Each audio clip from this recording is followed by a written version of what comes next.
Welcome to our teaching today. I'm Bernard Smalls, and I want to thank you so much for joining us. Let's move right into our message today. Today, I want to talk to you about stop blaming circumstances. Do you blame circumstances for where you are and for what you are in life? The late George Bernard Shaw said this: "People are always blaming their circumstances for what they are. I don't believe in circumstances. The people who get on in this world are the people who get up and look for the circumstances they want. And if they can't find them, they make them." So I want to show you how to be a creator of circumstances instead of a creature of circumstances. The book of Philippians chapter 4, verse 11 says this in a modern translation: "For I have learned to be independent of circumstances." So that means we can overcome circumstances. That means that circumstances are really subject to us and we can live independent of circumstances. But in order to live independent of circumstances, there are certain things you have to understand. First of all, think of a circumstance in your life right now that's not too pleasant. Something that just ain't going right, something that's just not quite what you wanted it to be. Well, how are you viewing that circumstance? How are you dealing with that circumstance? Are you a victor over the circumstance, or is the circumstance a victor over you? Are you a victor or a victim? You need to understand, as the motivational speaker Willie Jolly said years ago, a setback is simply a setup for a comeback. Say a setback is a setup for a comeback. In fact, I believe that's a great title. A setback. Are you dealing with setbacks in life? Well, they are simply setups for a comeback, but we must understand the spiritual and the mental sciences and how to apply them. First of all, only your mind can make you a victim. Say after me: only my mind can make me a victim. So if you're a victim, where are you a victim? Right up here. In fact, you need to get rid of victimitis. And there are two factors you must understand if you're going to overcome being a victim. First of all, there are contributing factors, and then there are what we call determining factors. Now, a contributing factor is something that's happening in the circumstance, something that's happening on the outside. And it could even be the very enemy of your soul contributing to the issues. We're dealing with the world, we're dealing with circumstances, we're dealing with the economy, we're dealing with the boss, the husband, the wife, the mother, the brother, the sister, the lover, or whoever you're dealing with. But all of that is external, so it's contributing. And then we have determining factors. Now, determining factors come from the inside. And determining factors are things like your dream, the dream you have for your life, things like your vision, well, things like your faith. And you could say, to keep it practical, your mindset. Now, if you're going to overcome circumstances, first of all, you got to stop blaming the circumstance. I saw a little book years ago that had a picture of a thumb with a bandage on it, and the name of the book was "Don't Blame God." You shouldn't even be blaming God. So I'm going to get you out of the blame game and into the winner's circle. Stop blaming circumstances. We are studying Stop Blaming Circumstances, and we are talking about how to win in life over circumstances. Because guess what? Life happens to us all. Circumstances come to us all. But are you going to be a victim of circumstances or a victor over circumstances? And let me tell you, folks, it's your choice. And I'm not just a preaching. I'm not just a teaching. This is real life. It is your choice. See, you make the choice, and then the choice controls the chooser. You always choose how you are going to deal with circumstances. Cheers. A big cheers. Now, let's talk some about one of my favorite characters in the Bible, and that's Joseph. Remember, we said that there are two types of factors. First of all, you have contributing factors, then you have determining factors. And the determining factor in your life is something like your vision, your dream, your faith, your intention, your mindset, meaning what are you determined to do? What about Joseph? What did Joseph have to deal with? Did he have some circumstances? First of all, he has this dream, and then he has these brothers that really loved him. No, they hated him. Why? Because of his dreams. They sold him to the Midianites, and then the Midianites sold him to Potiphar. He's in Potiphar's house. Potiphar's wife tempts him. Joseph goes to prison. Now, you talk about circumstances. What kind of circumstances are you dealing with? This man had some serious circumstances, but the man had a dream that he wouldn't let go of. And because of his dream, he went through the pit, he went through the prison, and ended up in the palace. Joseph ended up ruling, well, as we would know, the whole known world because he was the prime minister of Egypt, which was the greatest country in the world. But Joseph had to get the right mindset. So what is your mindset? Are you a victor or are you a victim? Say, I am a victor over circumstances. Now, we're saying that the mindset is a choice. Now, let's take a look at something from the Bible here in Genesis chapter 47, and we're going to take a look at something regarding Jacob. Of course, Abraham had a son that was named Isaac. Isaac had a son that was named Jacob. And Jacob was the father of the 12 tribes of Israel. Okay. Now, Jacob here is come to where Joseph was because Jacob found out that his son Joseph was alive and he came to Egypt to visit him. And Pharaoh decided to interview Jacob. So Pharaoh basically asked, paraphrasing, well, how old are you? Isn't that an interesting question? Why would Pharaoh ask that? He just looks at him and says, how old are you? Some of you say, don't ask me that. Well, when he said, how old are you? Jacob, scripture says, and Jacob, Genesis 47:9, Jacob said unto Pharaoh, the days of the years of my pilgrimage are 130 years. So he said, I'm 130 years old. But listen to what he said about that. Few and evil have been my days. Few and evil have been the days of my life or the years of my life have been few. 130? How many of you like to live to be 130? Now we're talking about mindsets. And he goes on to say, and have not, or I have not attained unto the days of the years of the life of my fathers in the days of their pilgrimage. So what is he saying in street language? He's saying, man, I've had a hard, long, tough time on this planet. And my life has just been one problem after another. My days have been few and my days have been evil. I've just had, as we say in the country, a hard row to hoe. Well, he's 130 years old. He is the seed of Abraham. He has a son named Joseph, and he is the patriarch. He is Israel, Jacob. Okay, so Jacob needed to renew his mind, okay? Do you see where I'm coming from? So what are you saying about your life? Suppose we ask, how old are you? Man, I'm 75 years old. I'm about to croak. No, you're not about to croak. You're about to live. Because remember, a setback is simply a setup for a comeback. So thank you so much for joining me today. We are talking about the fact that you should stop blaming circumstances because a setback is simply a setup for a comeback. Now, let's talk about Joseph again. We've compared Joseph to his father, and we see that Joseph was a dreamer, and he had a mindset that basically made him think, well, I can overcome this.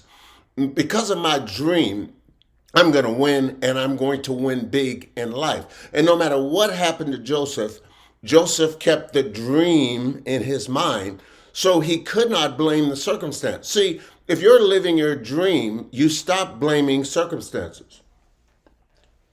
I said, if you are living your dream, you stop blaming circumstances. Once again, if you're living your dream, you stop blaming circumstances. But if you're living the nightmare, you're blaming every Tom, Dick, and Harry and mother-in-law in your life. All right. So now Joseph, of course, went from the pit to the prison and eventually to the palace. But Joseph's dad said, "My days have been few and evil on the planet." So who had the more positive mindset? I would say Joseph did. Now, in the King James Bible, in Genesis chapter 47, we looked at verse 9, where Jacob basically said, "My days have been few and evil." Now let's contrast, let's study this a little bit. Now, here is Joseph's life. Genesis 41, 50 through 52. It says, Joseph had two sons born to him before the years of the famine came. Asenath, the daughter of Potiphera, the son of On, was their mother. Now listen to this. Joseph named the firstborn Manasseh, which means to forget, saying, "God has made me to forget all my hardships and my parental home." Now, some of you need God to help you to forget your upbringing, your hardships, and your parental home. And it goes on to say, he named his second son Ephraim, and Ephraim means double prosperity, saying, "God has prospered me in the land of my sorrow." Say after me, "God is prospering me in the land of my sorrow." So stop blaming life, stop blaming circumstances, stop blaming God. God is prospering you. So again, Manasseh means forgotten troubles. God has, it means yesterday is over, today the blessing is here. Yesterday is over, today the blessing is here. So forget your troubles, forget your worries, forget your circumstances, forget your past. In fact, you are independent of circumstances. Now, Ephraim, this other son of Joseph, means twice fruitful. And in Hebrew, it means doubly productive and prosperous. It brings out twice as fruitful by God's grace as you could have been by your own effort. See, God will make you twice as fruitful because God will give you double for your trouble. Now let's talk about how to do it. We are talking about the fact that you can stop blaming circumstances and win in life. Well, how do you do it? First of all, you must understand the principles. Now, principles are important because principles are enduring. Principles never change. A principle is rock solid. And Joseph understood the principles. Now, here's where many people struggle in their Christian walk, in their faith life, or in life period, is that they fail to understand and gain insight into principles. Now, one thing Joseph was a principle-centered person who understood principles that even his father didn't understand. Well, one thing, he understood the principle of dreaming. And we're going to talk about some principles that will help you to overcome and beat the circumstances of life. The first principle is this: disruption always follows intention. Disruption always follows intentions, meaning following something good, Murphy's Law always shows up. One guy said it this way: all good will be attacked. Now, that's a principle. The master teacher Jesus said, the sower sows the word. And Satan comes immediately for what? To take away the word that has been sown. So you could say, after the intention of the word, the blessing of the word, comes the challenge of the enemy. Now, once you learn that, you learn how to deal with Satan. How do you deal with Satan? Well, I have an acronym that'll help you. Satan could mean seeing anything as negative. Satan. You say, brother, you shouldn't talk that way. We're talking about the devil. We're talking about the devil. See, when you start seeing things as negative, you're going to have a problem with Satan. Many people, the biggest Satan they have is their negative thinking. I'll leave that one alone. So stop Satan. Stop seeing things as negative. Meaning you're going to start doing something good and something evil is going to manifest. But that's a principle of life. What do? Three things. Number one, remember that everything that happens to you happens for you. Whatever the enemy's trying to do to you, he's doing for you. Number two, burdens are a blessing. So learn to count your blessings. Well, Brother Smalls, do you want some burdens? I got some burdens I'll give you. You want some blessing? Here, take these bills. But burdens are a blessing, and we'll tell you why. And number three, every difficulty is a setup for your victory. So learn to be grateful. See, what we're saying now is the circumstances that even seem bad are working for your good. So understand the principle. Principle number two, the law of opposites. The law of opposites. Now, the law of opposites means that everything contains its opposite. And the law of opposites goes along with what we're talking about with this attack that comes after your intention. See, disruption follows intention because of the law of opposites. Now, what are you talking about when you say the law of opposites? Many times when you're believing for, praying for, or desiring something, see, desire means of the Father. You can have a desire in your heart, maybe for a new house, a new car. Often the opposite appears first.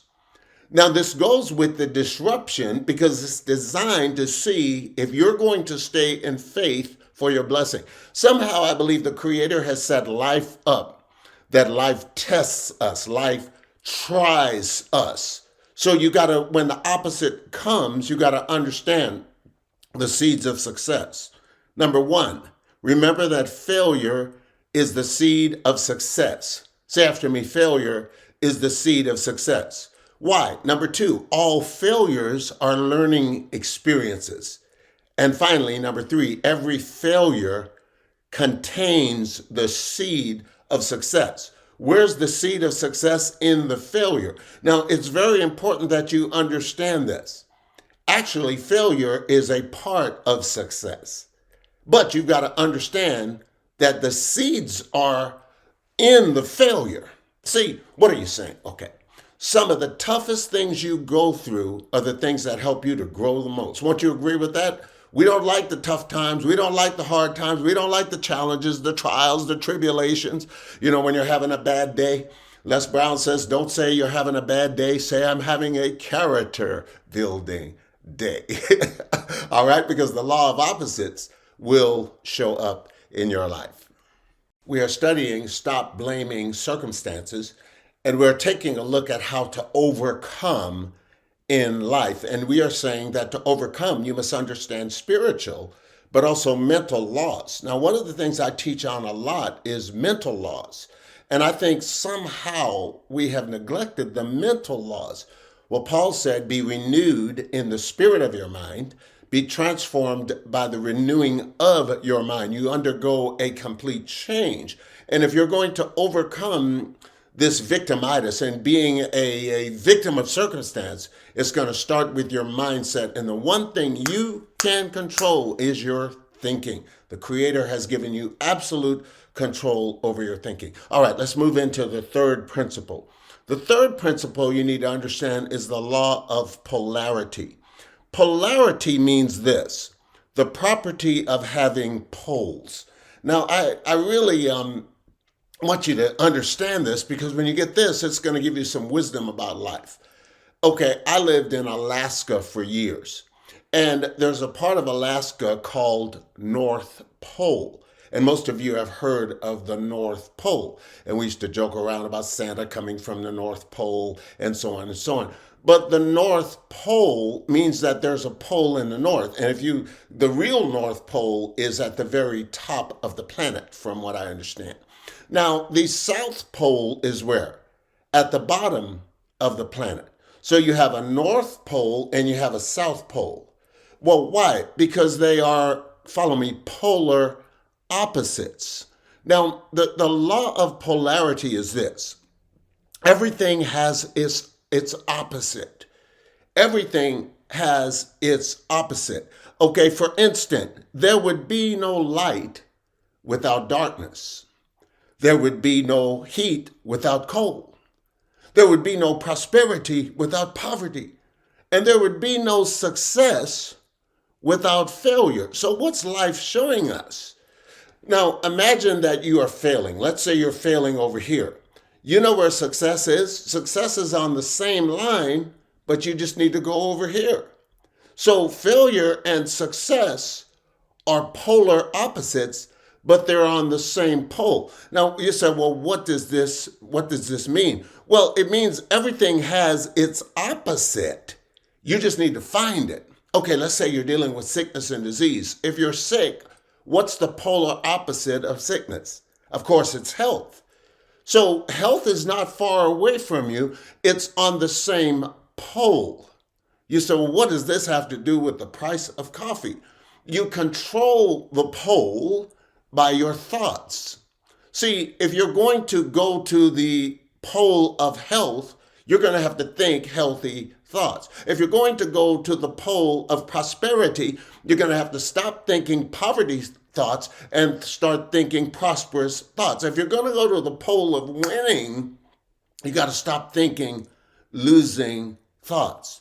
The law of polarity is a very interesting law. Now, it seems like the older we get, the smaller the print gets. So let me get a little help here as I read this. Listen, the law of polarity is a principle that everything has two poles, good and evil, love and hate, attraction and disconnection.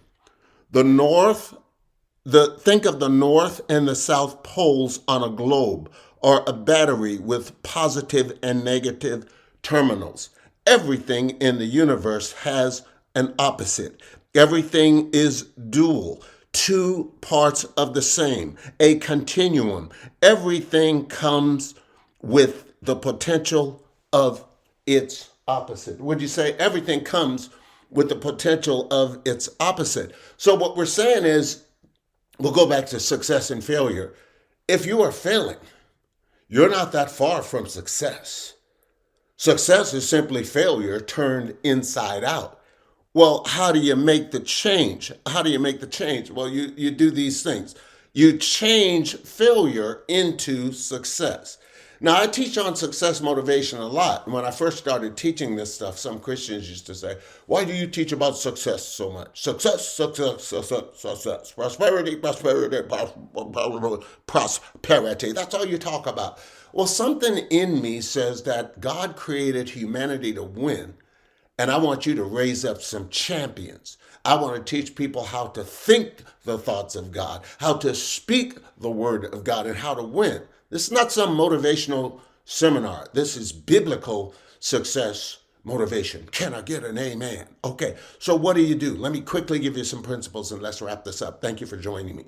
First of all, stop blaming and complaining, because blaming is losing. Say after me, blaming is losing. As long as you're blaming your mother, blaming your father, blaming your husband, blaming your wife or your ex-wife or your ex of an ex-wife or your ex-husband, you're complaining and blaming is losing. Next, keep your attention on success. Keep your attention on success. Remember, polar opposites. You got failure over here, you got success over here. You're going to get your attention on the success. I was reading about Disney this week and the fact that Walt Disney filed bankruptcy. How many of you know that?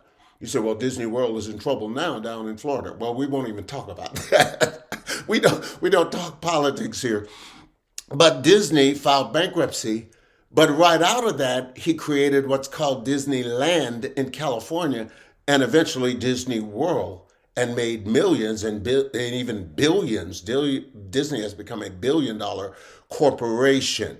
But he had to keep his eyes on success. Of course, we know that Mr. Disney died years ago, but the Walt Disney Company carries on. The third thing, write down what you want to manifest. Write down what you want to manifest. But this is what I'm going to give you that will really help you. Also, write down its opposite. See, if you're writing down prosperity, write down poverty, but write poverty real small, write prosperity real big. But you want to remember the poles, the polar opposites, and you're going to move towards what? Prosperity. You're going to the North Pole. Next, get rid of deep-seated negative beliefs. Some people have deep-seated negative beliefs. They've been thinking on negativity so long that it's down into their subconscious mind, and you can get rid of them. How do you do it? One way is by making positive affirmations. Next, your focus is your choice. Say after me, my focus is my choice. You need to realize that it's always your choice. And finally, you find the good in every situation. So what do?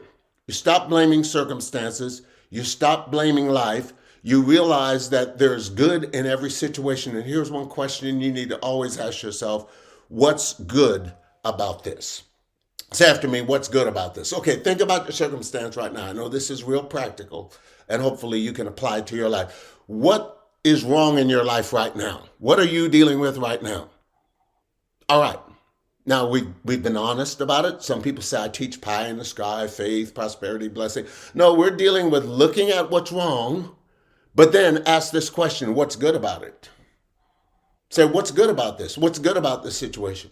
You're like, well, I'm working a job that I hate. Well, what's good about it?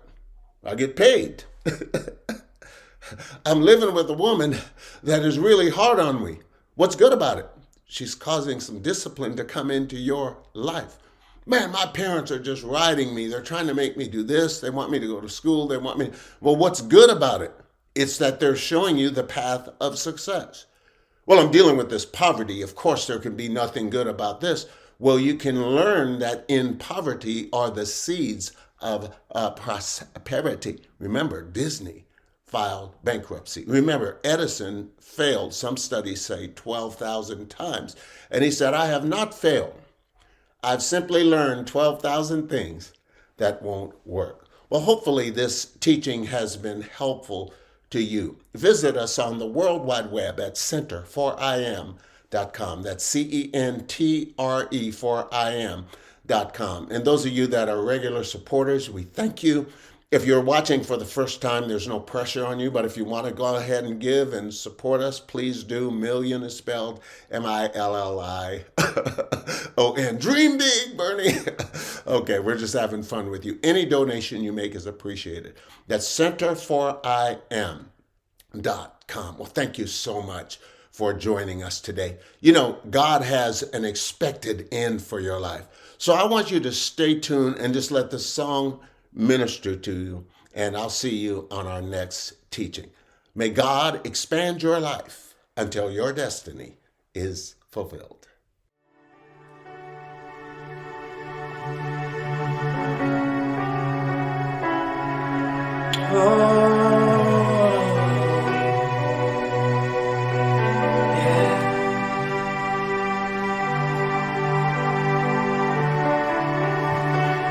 Feeling alone, like nobody cares or knows the things you're going through.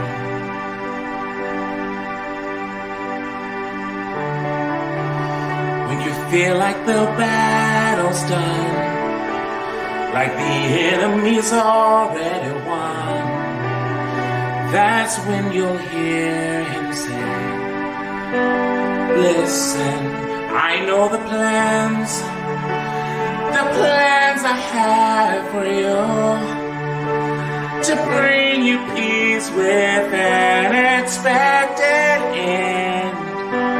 An expected end for you. No eye has seen or ear has heard the joy in store for your expected end. Your expected end.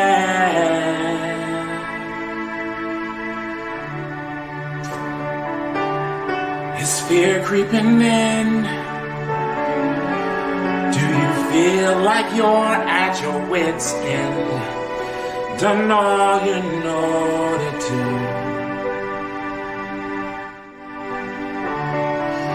But when you feel like the night is long, feeling like you can't go on, that's when you'll hear him say, just listen, I know the plans I have for you, to bring you peace with an expected end. An expected end, for you know I have seen or ear has heard the joy in store for your expected end. Your expected end.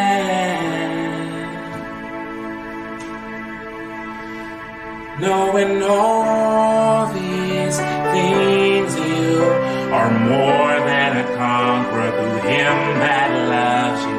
And all these things, you are more than a conqueror. He goes before you. In all these things, you are more than a conqueror. He's fighting for you. In all these things, you're more than a conqueror through him.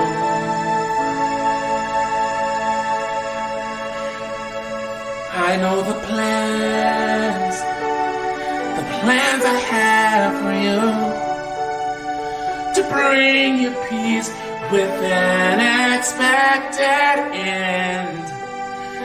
An expected end, for you know I have seen no ear has heard the joy in store